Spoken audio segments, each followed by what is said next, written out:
Jr., and this is Funeral Services Social Science, Dr. Ennis instructor, and I've chosen to do my oral presentation and term paper on taking children to the funeral. This article was taken from an article that Dr. Phyllis Silverman wrote in Psychology Today.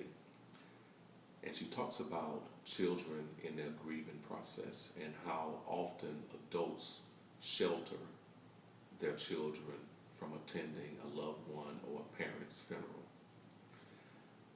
In Dr. Silverman's research, she's found that in a study that she conducted, that of 125 children between the ages of 16 and 17 years old, 95% of those children attended their loved one or parent's funeral.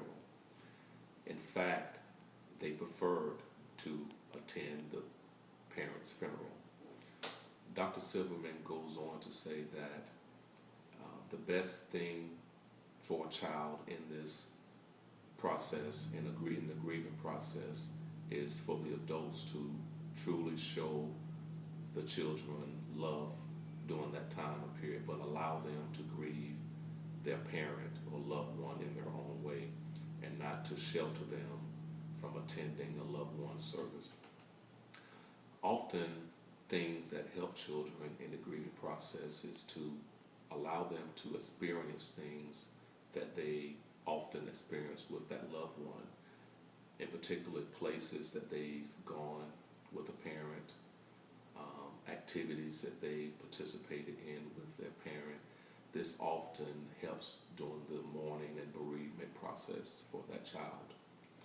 Me personally, having been a third generation of funeral directors, I've had the opportunity to meet with many, many families, in particular children who have lost loved ones. And doing these arrangements and speaking with these children, they often wanted to participate in the arrangement of their parent, from choosing the casket, from choosing what type of clothing they wanted their parent to where the burial location is, even deciding who's going to be on the program. I've often found that this really helped that child to breathe and to begin to really understand what this grieving process is. Often, religion, I believe, and from the studies that Dr. Silverman conducted, religion is a very good tool to use in a child's grieving process.